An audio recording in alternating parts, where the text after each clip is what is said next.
So hello and welcome to the third edition of the Predict podcast. I'm Bradley, first appearance on this. So today I'm joined with Euan. Hello. And Reece. Hello. How are we, lads? I'm good. How Doing are you? alright? I'm alright. I'm great. So, football season has pretty much come to an end. Obviously the FA Cup finals being, the Premier League's finished. All we've got left are the playoff finals. How do you think the season's gone, especially the Premier League?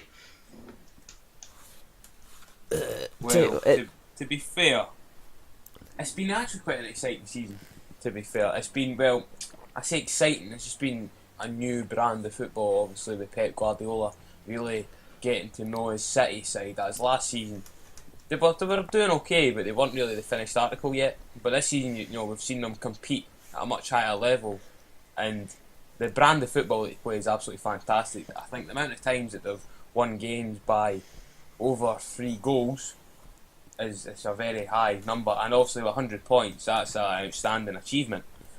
So I think it's been on paper it looks like, they've walked over the league, but it's just in the style that they did win the league that's the most impressive thing, and it'll be interesting to see if they do it again next season. Yeah, it will. Obviously you got to look at the first couple of games. I think it was 9 or 10 they went unbeaten, wasn't it? And people were already talking about whether they could recreate Arsenal's spring of going unbeaten all season. 19 points between them and United in second, obviously just shows the quality that they had over United. But Guardiola, obviously last season they didn't do as well as they'd hoped, but this season, cracking. Like De Bruyne, he's got to be player of the season for his contribution. Is that City player of the season? Aye. Yeah. I was going to say, I thought you meant Premier League. I think I'd be a bit Cause- up there if it was Premier League. Nah, in my opinion, De Bruyne has to be player of the season for the Premier League. It's not. I'm not going on about Salah or anyone else like that. Right. The difference between Kevin De Bruyne and Salah is De Bruyne makes things happen. So does Salah. Yes, Salah Salah does, but he hasn't got that creativity like Salah De Bruyne finishes does. off his own chances. Oh, he does. He's like Messi, but he's not. 40 odd goals in all competitions for Salah. It's a great achievement, and obviously with it being his first season at Liverpool. So, are you trying to imply he's going to be a one-season wonder? I think he will. I think he will struggle next season. Go on, Euan. I have to say, I'd agree in the sense that he's not going to reach the same heights that he reached this season. He's not going to be banging in 30 plus goals next season. He's not going to be of that stature. But I think he will still be good. He won't. I think that's the difference between the two of them, is that De Bruyne will have the consistency to keep up with sort of how he played this season. He'll carry that on at the next season. But Salah, because of the heights he's reached this season, will drop back a bit.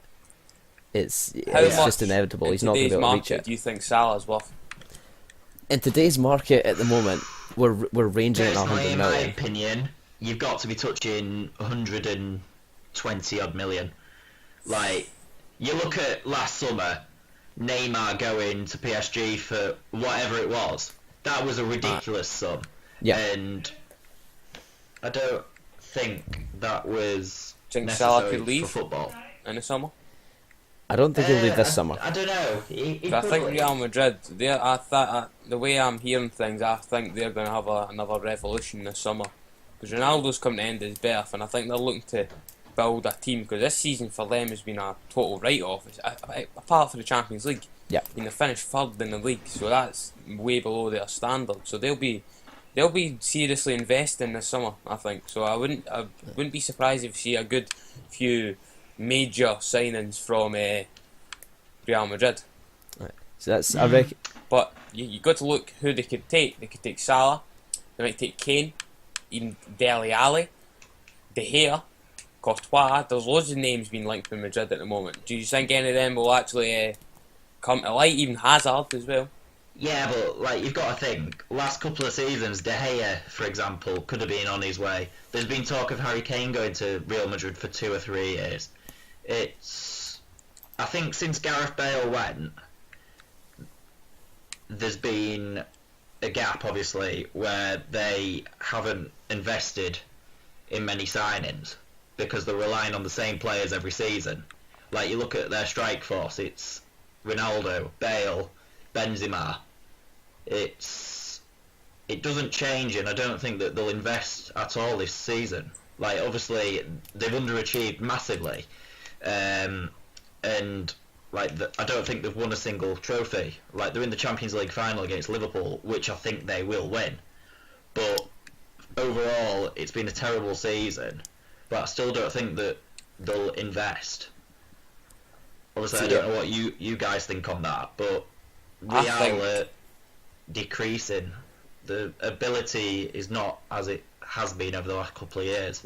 Well, that's my reason for them, my feeling that they will invest, because that ability is decreased, as you say.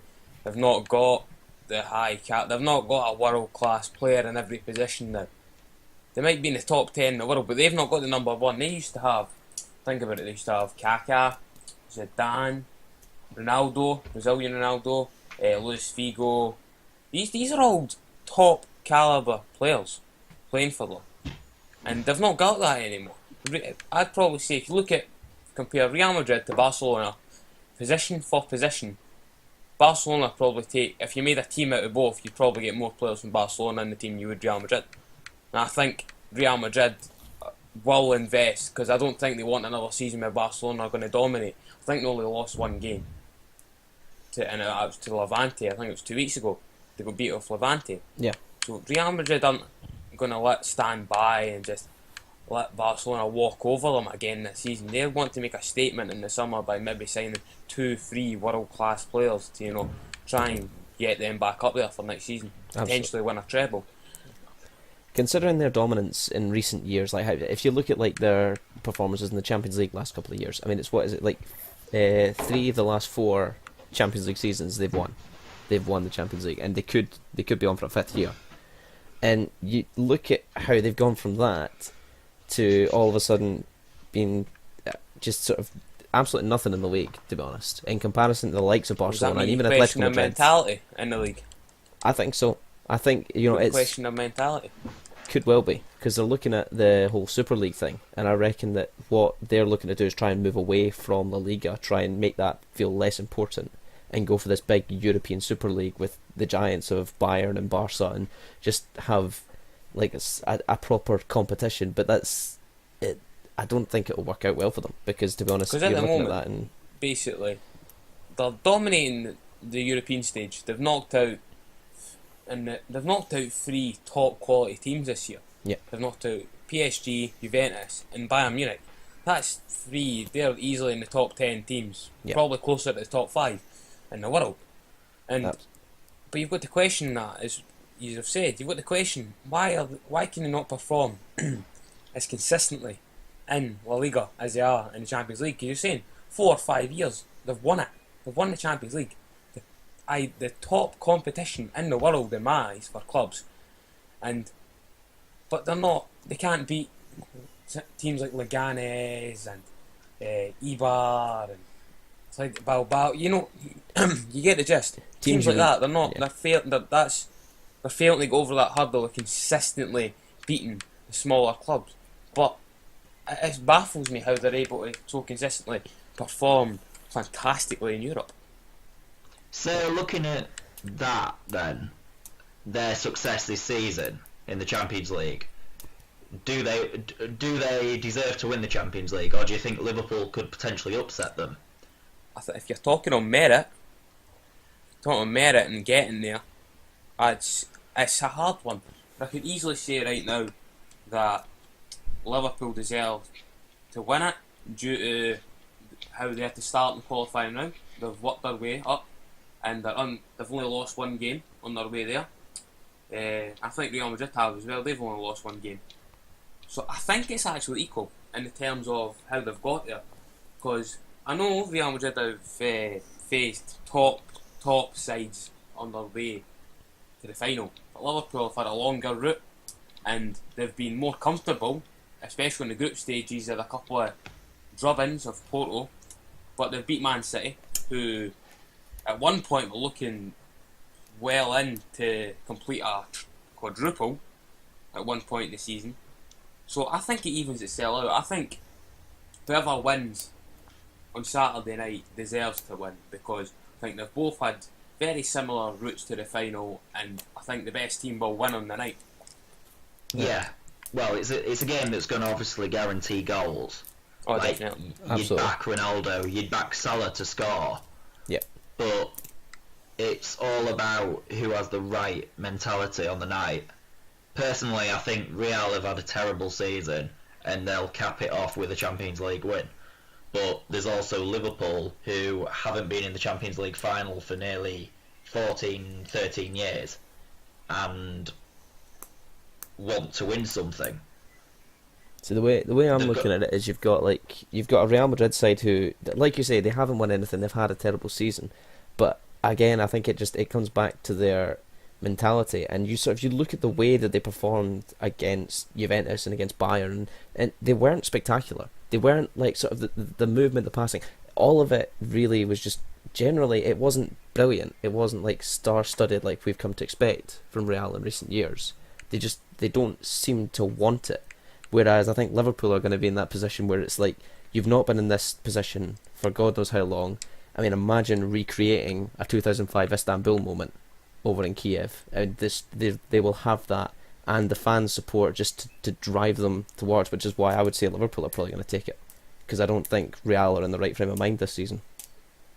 Well, you watch Liverpool near week in, week out, because you're a Liverpool supporter, obviously. Of course. Apart from the front three, obviously the three main danger men, who else should we be looking out for in the final who could really take the headlines and grab the show by an excellent performance?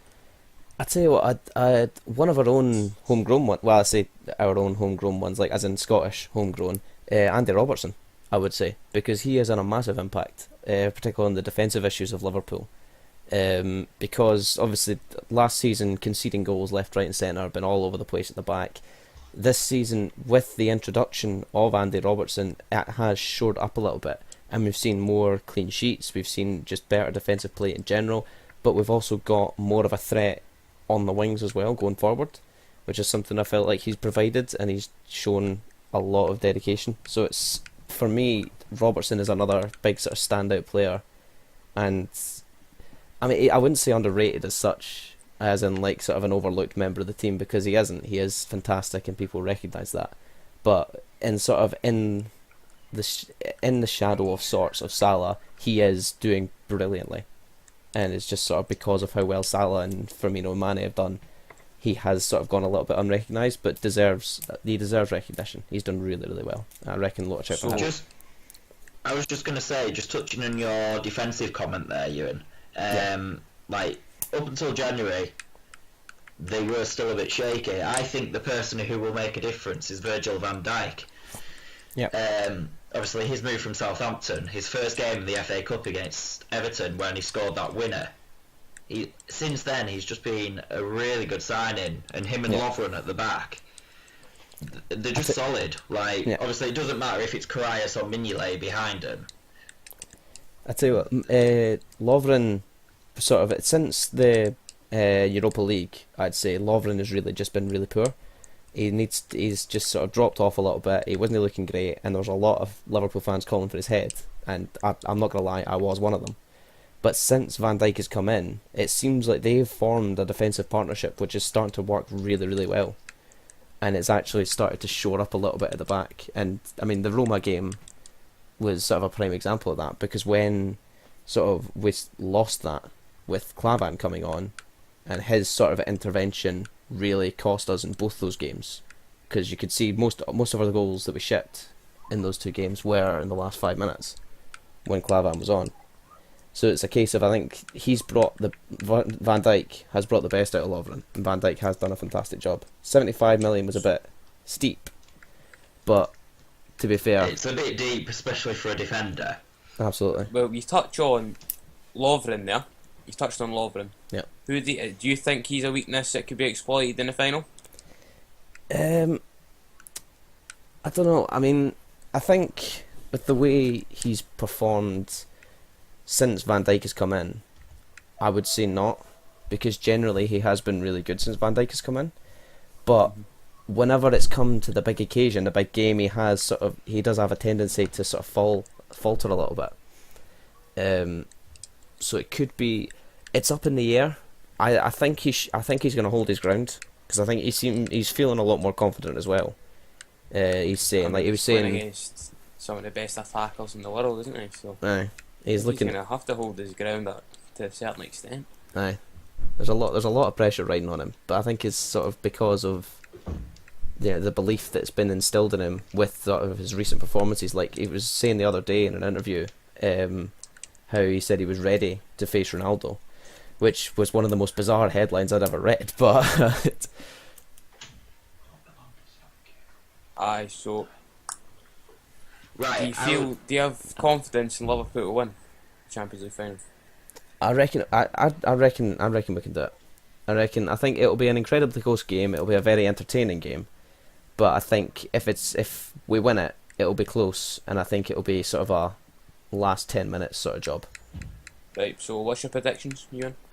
I'm saying 3-2 to Liverpool. Bradley? I'm going to go 2-1 Real. I'm saying 4-3 Liverpool in extra time. Jeez. I like it's that. Obviously, it's going to be an exciting final. I hope it doesn't not live up to expectations, be a 0-0 See, a bore fest. If we get a draw 1-0 or a 0-0 win on penalties, it's just going to be the biggest letdown of the season. So moving on, Bradley, what's next on the agenda? Yeah, I was going to touch on, well, just going back to the Premier League, the success story for me this season has been Burnley. I don't know what your opinions are, but under Sean Dyche, they've just been incredible. Like, they finished 7th, they've got Nick Pope, the keeper in the England squad.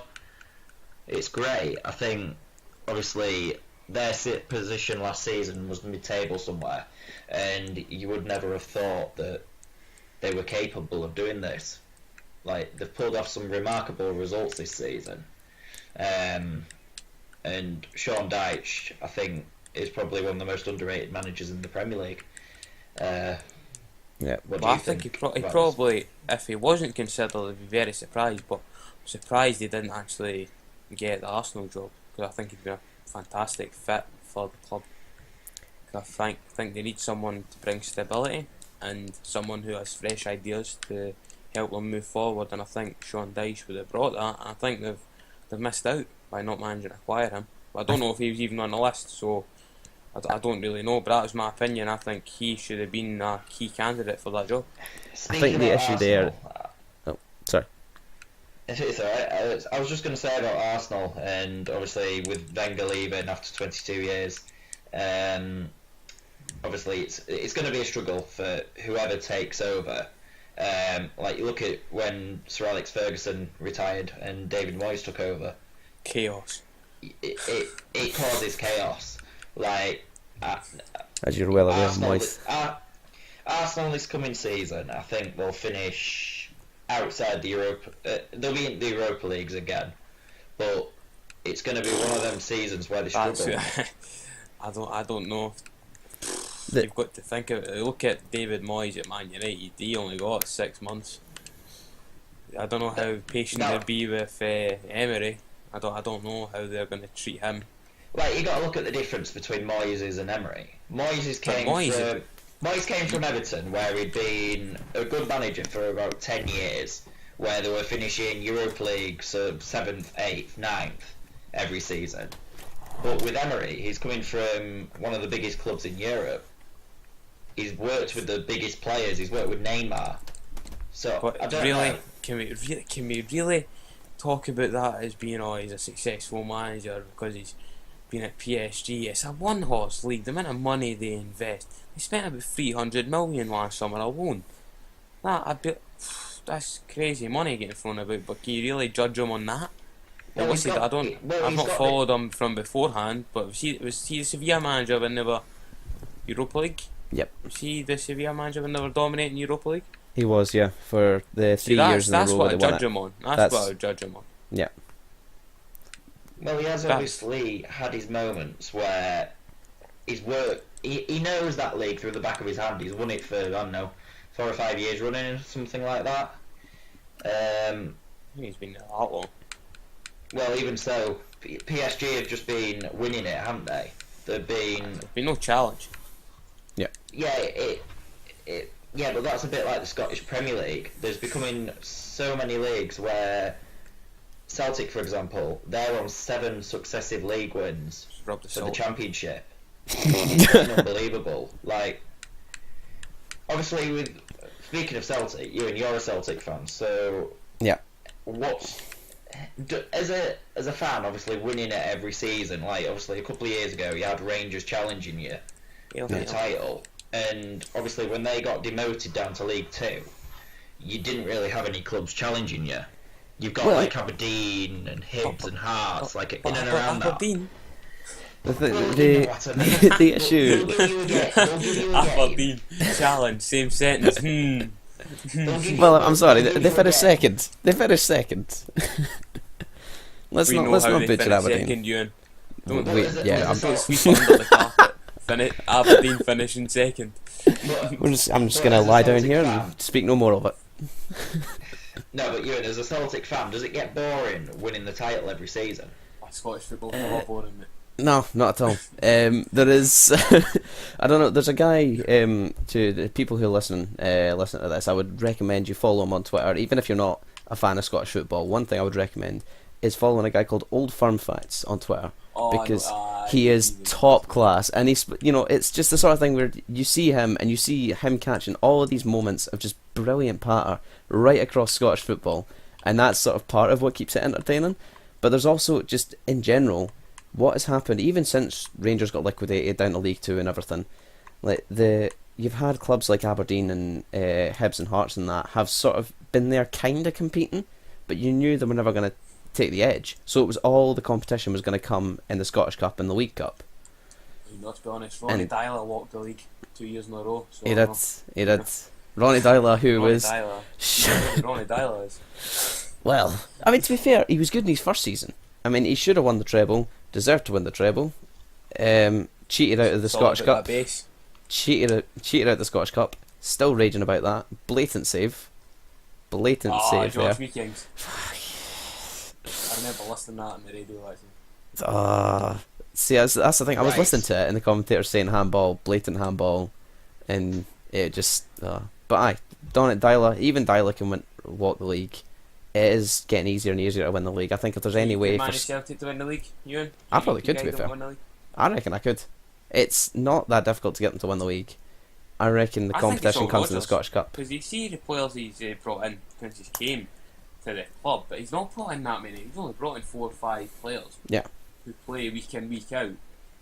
I don't think it's more mentality, in my opinion, than actually them being a top quality side. You see yourself. Yeah. Sometimes you watch Celtic and you're like, a good team would take them some of the time. Yeah. There's some questionable moments, as there is in every Scottish football club. Yeah. Even Celtic falls short sometimes. Right. In Europe, they get humped every week. Yeah. Barcelona, PSG, so take your pick. Nah, Scottish football, people call it boring, but look at the last game of the season. Rangers.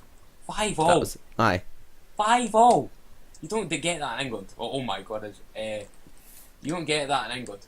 But I think people who, Brad, I don't know if you've been prone to it in the past, calling Scottish football a pub league, a boring league, a league for plumbers and postmen. I wouldn't go that far. I think people have got to look more into it. I've got to look more into it and actually watch a match of Scottish football. It's end-to-end football.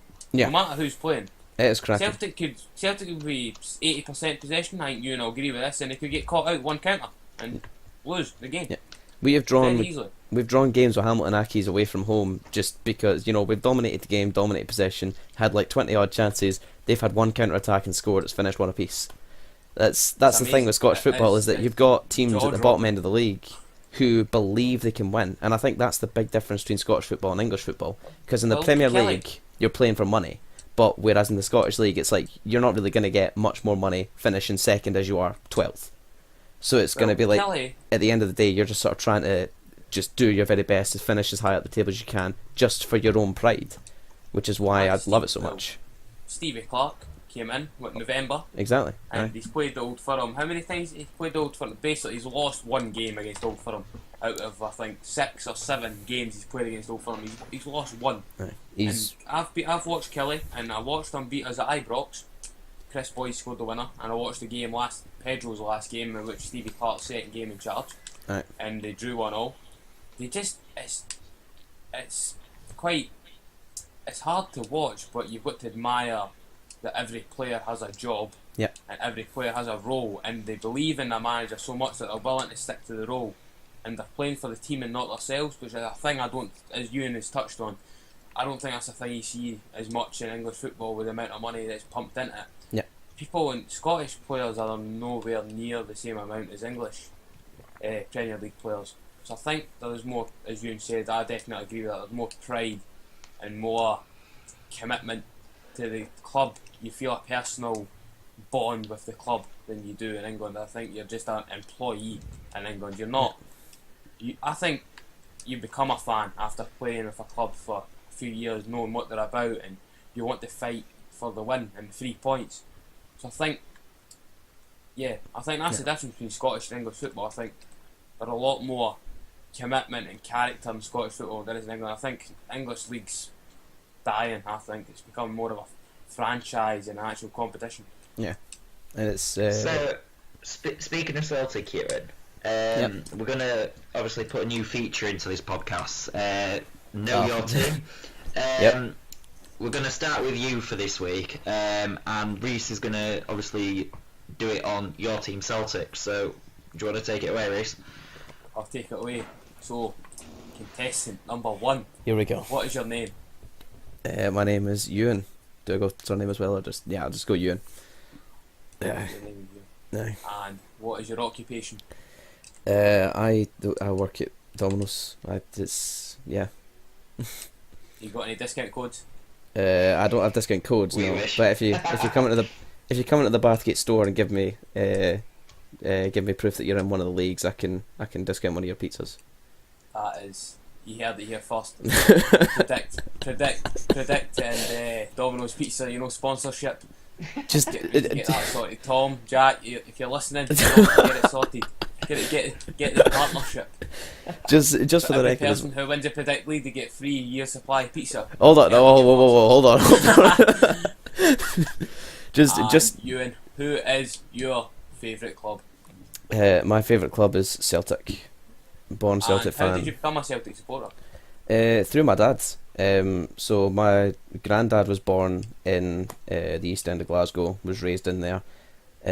He then obviously gave birth to my dad, my stepdad. Did he? He did. Well, no, he did.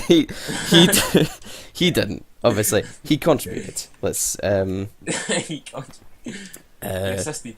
Yeah. Aye. My granny scored the goal at the end, but he assisted. Yes. This. But yeah, so Right.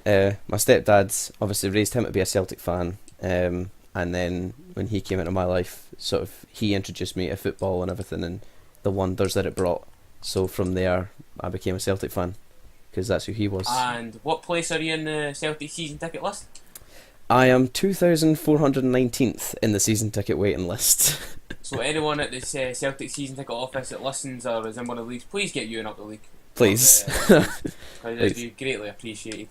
They right, are. Euan, are you ready? I'm ready. Hit me with some questions. You are ready. Question 1. Dun, dun. Right. In which season did Celtic first compete in the Champions League group stage? You have 3 options.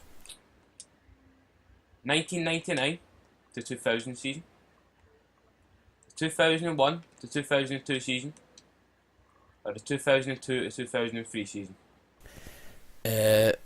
Well, obviously stop the 10 in a row. The question is, did we qualify for the Champions League that season, though? Because we still would have had to do. I'm gonna need the answer. I'm gonna say 99 2000. I can reveal. That is the wrong answer. The answer is the 2001 to 2002 season. And the fact behind it is it was Martin O'Neill was the Celtic manager at the time, and they defeated Ajax 3-2 on aggregate to qualify for the group stage. Oh, I have seen that actually. Dash. Yeah. Were you in primary school at that stage? I was. Were you avid Celtic At that supporter point, I was 2-3 years old. In fact, if it was a Champions League qualifier, I would have been 2 years old at the time. Just to, yeah. That's probably a bit harsh. Yeah. Well, I mean, I know a fair bit about beforehand, but it's some of the stuff does sort of slip by you. So the second question is, which Spanish city hosted the 2002 to 2003 UEFA Cup final between Celtic and Villarreal? The 2002-2003 UEFA Cup final. Got it. Yep, between Celtic and Villarreal. So the options are Barcelona, Valencia,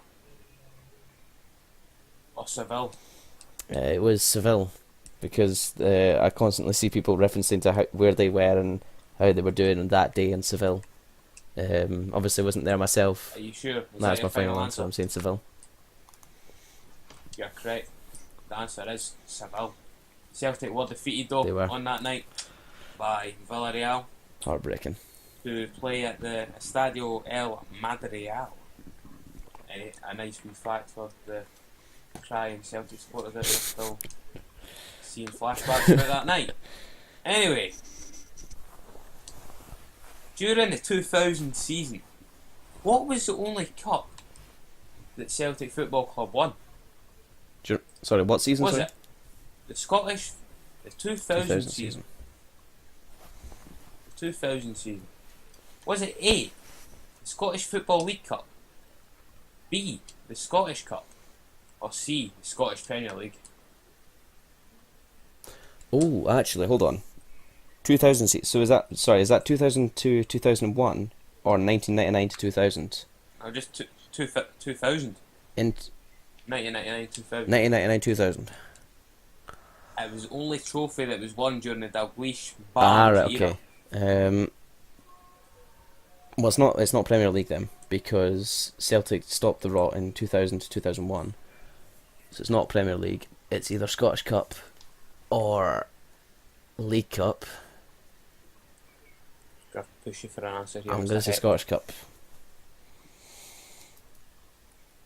Scottish Cup is the final answer. I can tell you now that is the wrong answer. 50-50. It was the Scottish Football League Cup. It was a 50-50. It was a 50-50 at that point. It was a 50-50. Question 4. Who was Celtic's first ever manager? Oh, the first ever manager. Was it A, Billy McNeil? Was it B, Tommy Burns? Or was it C, Willie Malley?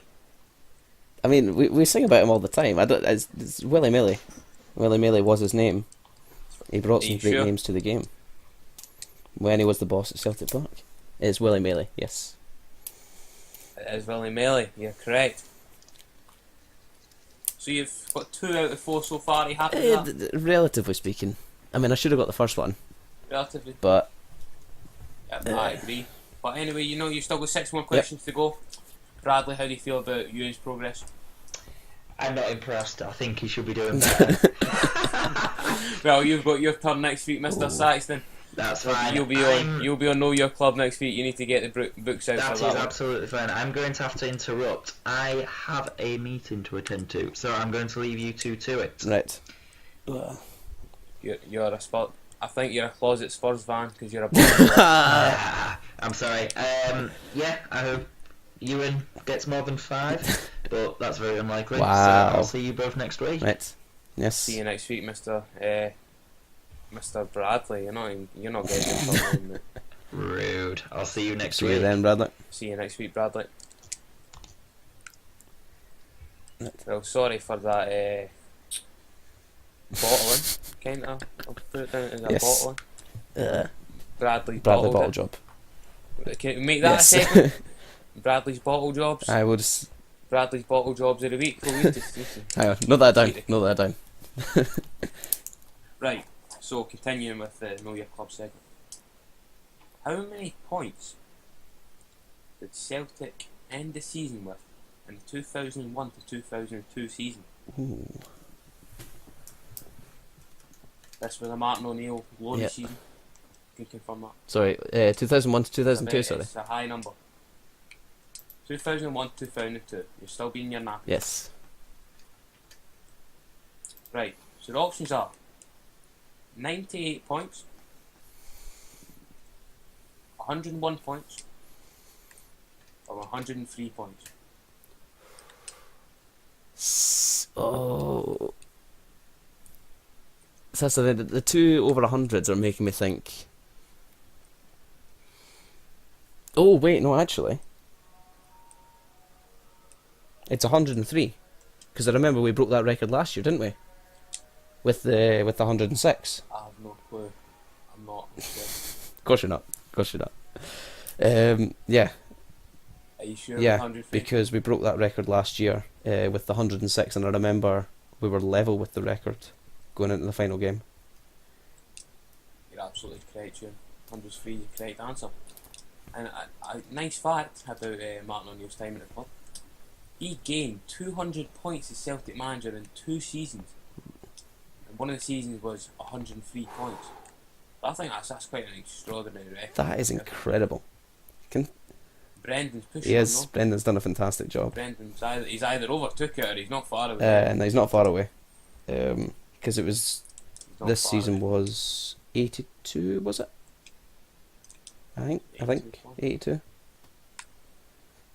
Right. So, Lubo Moravcik Oh, was brought to Celtic from which German club? ooh. Was it Hamburg? Was it Mainz? Or was it Duisburg? See, Duisburg are quite.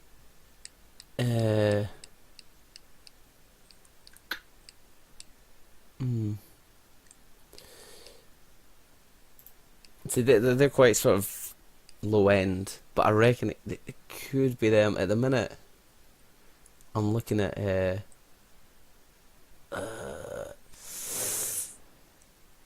I'm thinking mines. What were the options? Sorry.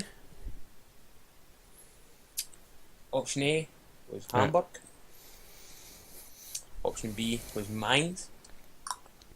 And option C was Duisburg. You know, actually, he wasn't particularly well known before he came to us, I don't think. Which makes me think it could be Duisburg. Is that your final answer? Yes, I'm going to say Duisburg. You're absolutely correct. Oh, Duisburg. mate. Right, so this, on the website I'm using, says it's an easy question. I don't know Oh, how you God. feel about this. Which Celtic manager signed Lubo Moravcik? Was it A, Martin O'Neill? Was it B, Alan Barnes? It's not Alan Barnes. It is Alan Barnes. Wait. Well, some slight technical difficulties here. Oh my god, it's John Barnes. Alright. Apologies. for that slight technical difficulty. So we'll start again. Option A, Martin O'Neill. Option B, John Barnes. Or option C, Dr. Josef Venglos. Okay. I'm trying to think when, because Moravcik came in the 98-99 season. I'm trying to think, was Martin O'Neill before or after? No, Martin O'Neill was after, because Martin O'Neill came in 99-2000.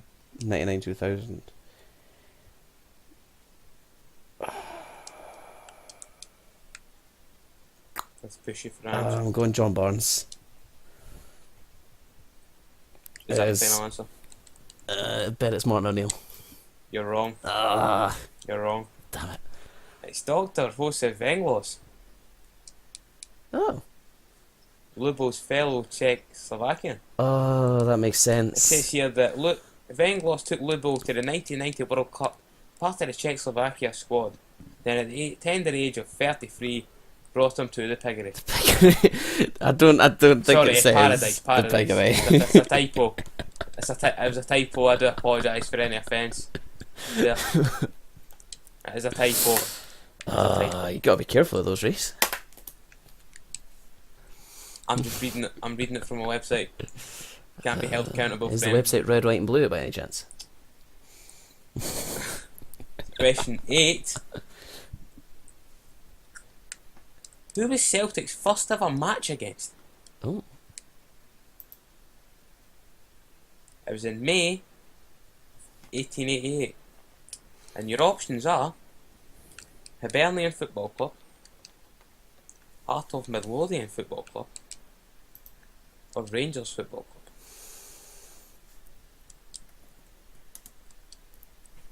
See, my gut's going Rangers because I reckon it's going to be a local rivalry. That's what they want to kick it off with. But the fact that they've given me 2 Edinburgh clubs is making me think it could be one of those.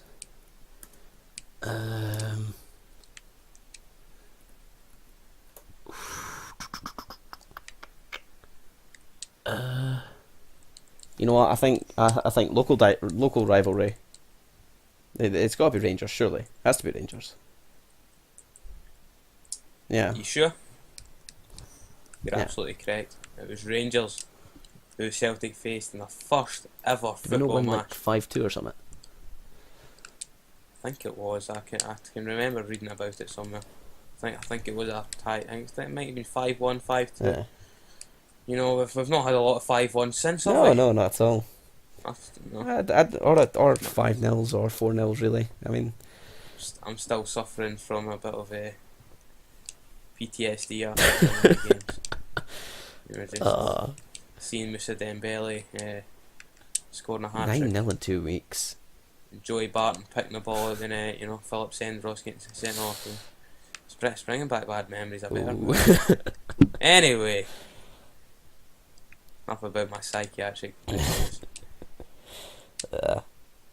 So, Euan, you're on the next question. Here we go.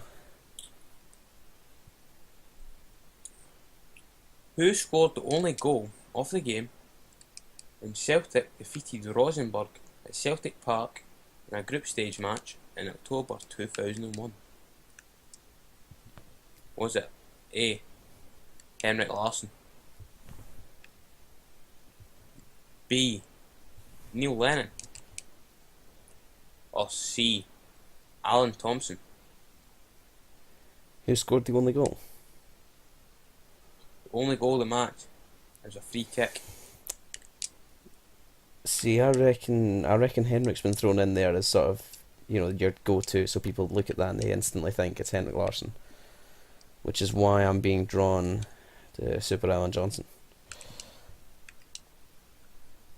Well, I said Alan Thompson. Thompson, fucking hell.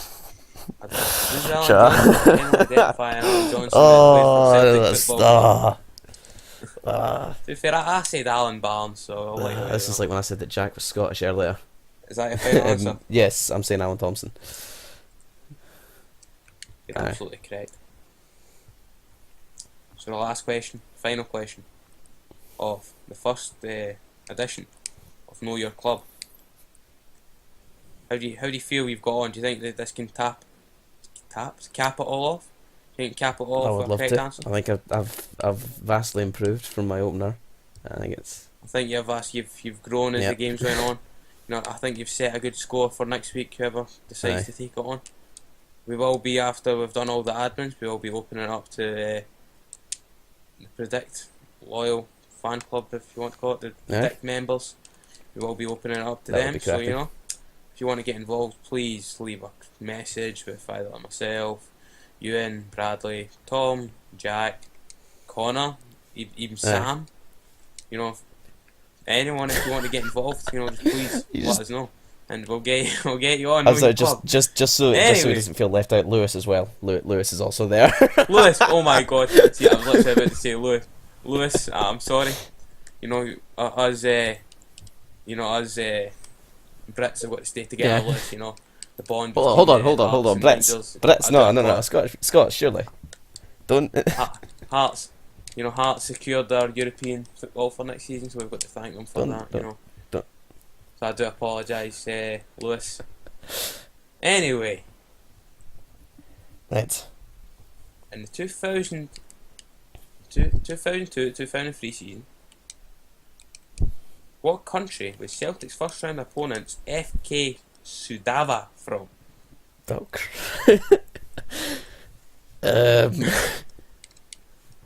Option A is Lithuania. Option B is Latvia. And option C is Ukraine. Well, as much as I think it's Ukraine, I think I've made some tremendous progress today, and so I'm going for Lithuania. Yeah, I'm going Lithuania. I reckon it's Lithuania. Yeah. You sure? You're correct. And Euan, it's that final answer. The specialist team are counting up your score as we speak. Get a wee buzz through the earphone here. You know, I'm going to be handling a special envelope with the score inside. Which is coming to the earphone and the envelope. Stand by. Wait, we're running out of time. Oh, right, okay. Understand. Yep. Right, okay. Right, thank you. Euan. Yes. Mr. Heckler. You've scored a grand total of 7 I'm points. happy with that. I'm quite happy with that. That's a decent score for the first segment of the series. We're going to be running a good couple of summer Predict podcasts. So there's going to be plenty of other people looking to take the crown off you. So at the moment, you are top of the leaderboard. I'm the only one there, but I'll take it. You're the only one there, but you all take it. You know, so it's exactly part that counts. Anyway, so now that the Englishman's gone, know what I'm saying? Englishman's gone. Don't need to talk about England anymore. Let's talk about Scottish football. Let's talk about Scottish football. Strictly Scottish. This segment all about Scottish. We need to make sure. We know we've got a good few leagues about Scottish football now. We had the Rangers League that kind of was liquidated like Rangers. Which is going to be running next season, just for clarity. Which will be running next season, just the Hopefully disclaimer. It will be running next season again. It'll be up and running next season for Steven Gerrard's reign as Hopefully the admin can be a bit more a consistent. whistle-stop European tour of one round, one night in Luxembourg. DVD's coming out soon. And we've got SPFL League, which has been fantastically run this season by the man himself, Euan, and then his apprentice, Connor. You wouldn't think his apprentice, but he puts himself about. He has done very well with it. I'm very impressed. And if you watch the Edinburgh derbies on TV, he's the one responsible for the smoke bombs in the Hearts end. So if Police Scotland are looking for the unnamed man, please get in contact. I'm sure we'll be okay with I handing don't them think over that's an issue. for the suitable, for a suitable price. I reckon we could get a good reward for handing over the Chewit Bandit. I think we could get a good price for Connor as well. Put in the comments how much do you think Connor's worth as a put a bounty on his head. No, hang on, carefully. You might throw it if we put a bounty on his head. And the Hearts League is going to start next season. Are we allowed to drop that?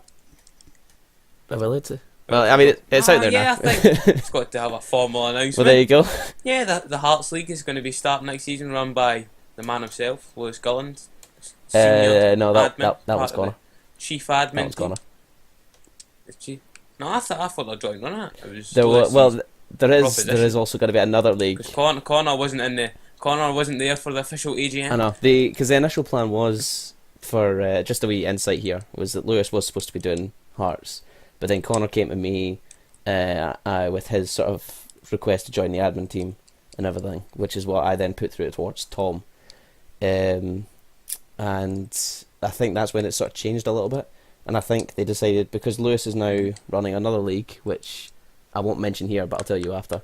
Well, I don't know how much we're allowed to reveal, because I mean, there's a couple other things I'm doing next season which I can't. Stay tuned, guys. Going to be in the next few podcasts, you will be hearing some new things for the next season. And if anyone wants to join the World Cup League, which is going to be up and running soon, it's very limited number of spaces. I think they're going to be capping the numbers in that one. So I think you want to get in time. If you want, that's going to be a great summer. It's going to be a great summer of football, great summer predicting. And you want to get yourself in that roll of honour. Are you on the roll of honour for any leagues, Euan? No. You found yourself as the champion? I'm not good enough for that. No, I came close with Champions League, but I'm not far. I don't know how that's actually getting on. We're gonna have to get an update on that, because I was going neck and neck at the top. So this final on Saturday could be that's a good point. Final. That post isn't up yet. I won the Manchester United League last season, so I mean, you don't mention it often. No complaints there. No complaints about winning that. It's all about taking part, guys. Exactly. I mean, I've been taking part in these leagues now. This is my third year, I think. Now, no, second year taking part. I haven't won anything, but I've enjoyed it very much. Enjoyed the witty banter displayed by the admin team, the fantastic admin team. Anyway, Scottish football. Euan, new season coming soon. Soon for Celtic, Rangers, Aberdeen, Hibs, Champions League, Europa League qualifiers. Who are you hoping for? Are you hoping for an easy tag? In the qualifiers, yes. In the group stages, I'm torn. So I'm hoping we get just sort of easy teams to get through the qualifiers, get ourselves into the group stages again.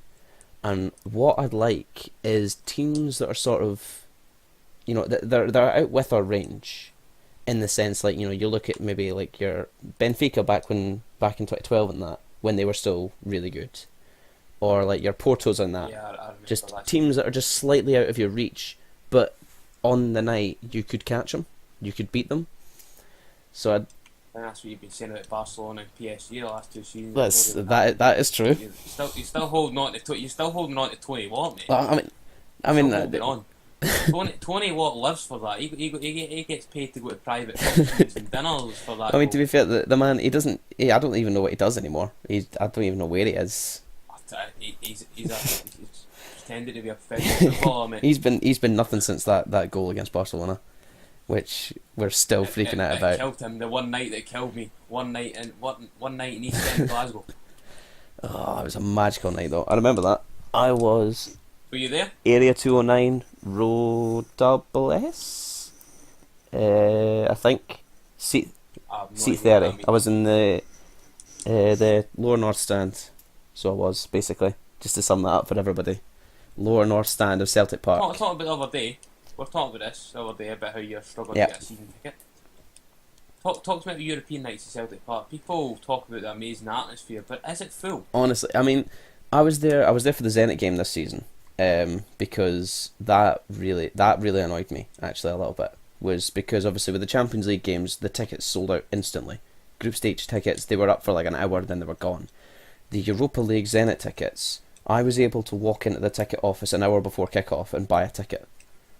They never sold out until I think it was maybe 20 minutes before kickoff, which I thought was a bit ridiculous for a team that's so sort of sumptuous in Europe and sort of go there on a regular basis, and we're in the knockout stages of one of the biggest competitions in the world, and yet it's just sort of been overlooked by most of our fans. But so do you think that's a problem for people who, the younger generation, say a father of say 35 years old has a newborn child, a couple of years time they want to get interested in football, take more of an interest, understanding.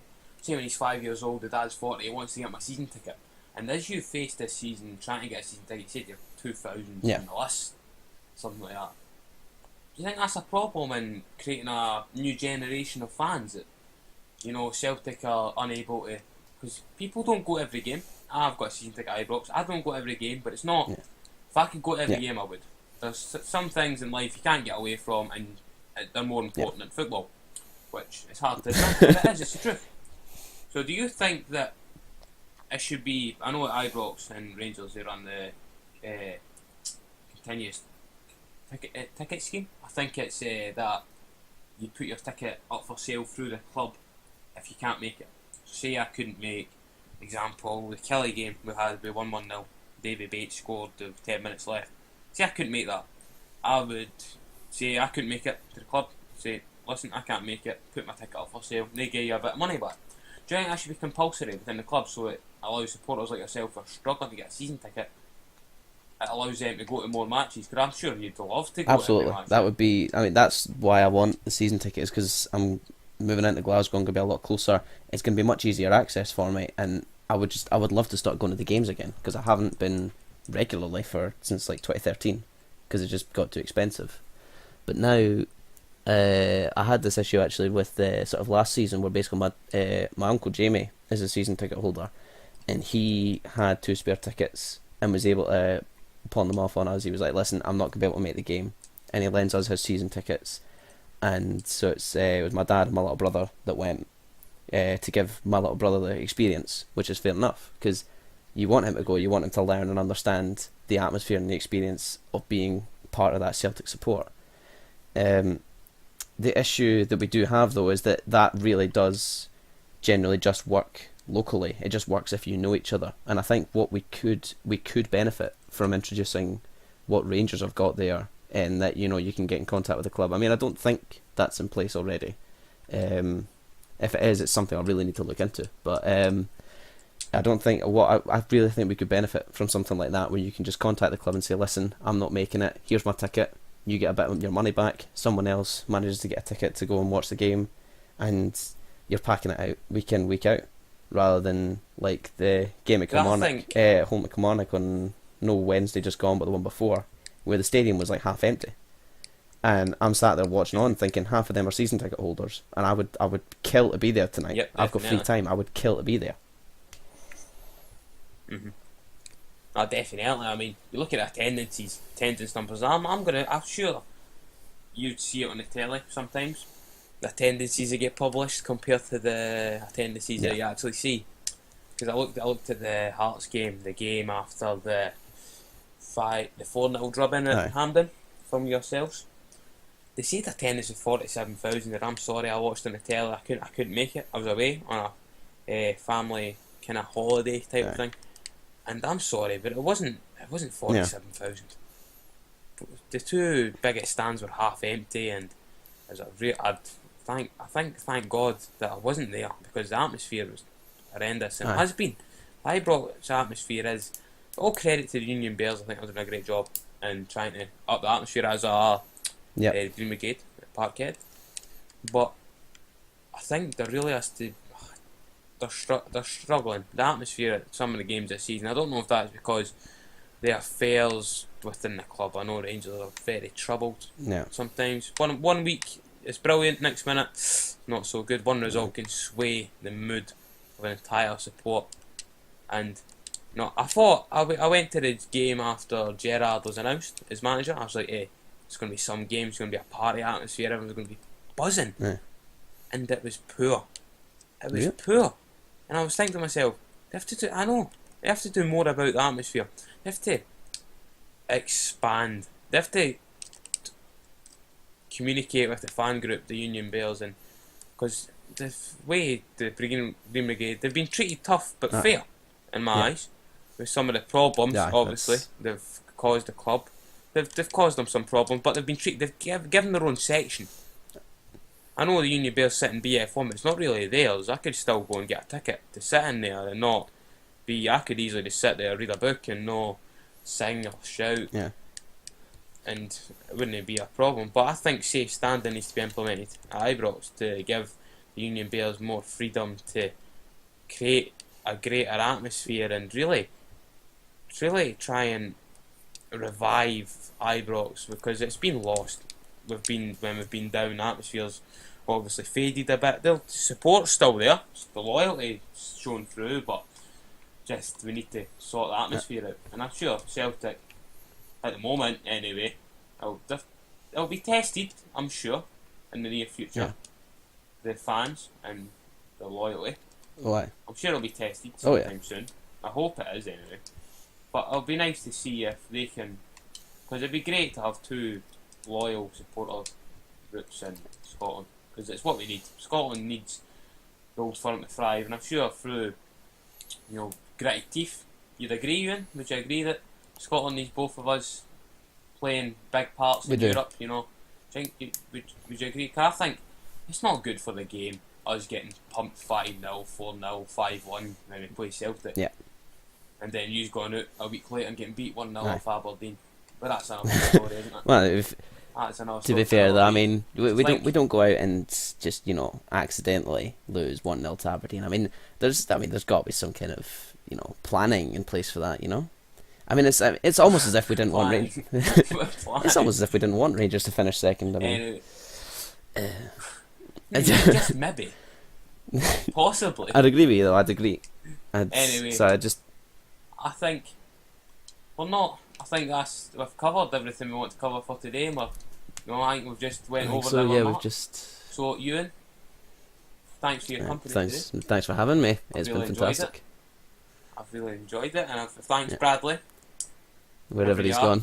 I mean, obviously away, thanks but for your contribution of sorts. I'm sure Bradley has an Instagram account. I'll leave it. We'll probably leave it in the link. I'm going to get Bradley to talk more about that next week, because I'm sure you see quite a few YouTubers. Bradley has a YouTube account that he goes to various grounds in England and visits them and watches a game of football, which I think is a great thing, that he can go and watch a lot of football. I wish I could do that, but it's very limited here.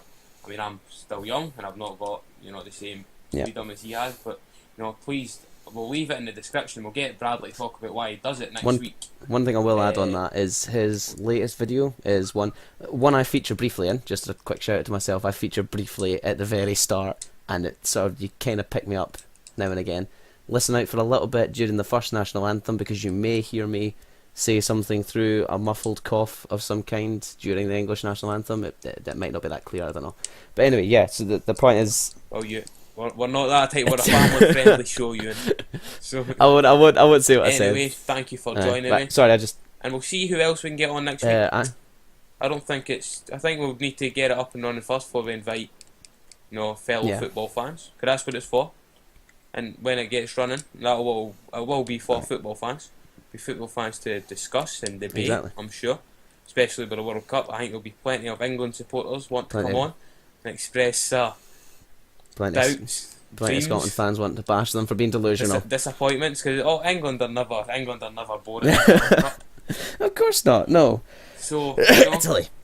We'll get this going again next week, and we'll push on from there, and hopefully we get more consistent this time, because I really enjoyed it. It was good, today. And I hope the listeners enjoy it as well. Right. Thank you everyone for listening, and this has been the Predict Podcast.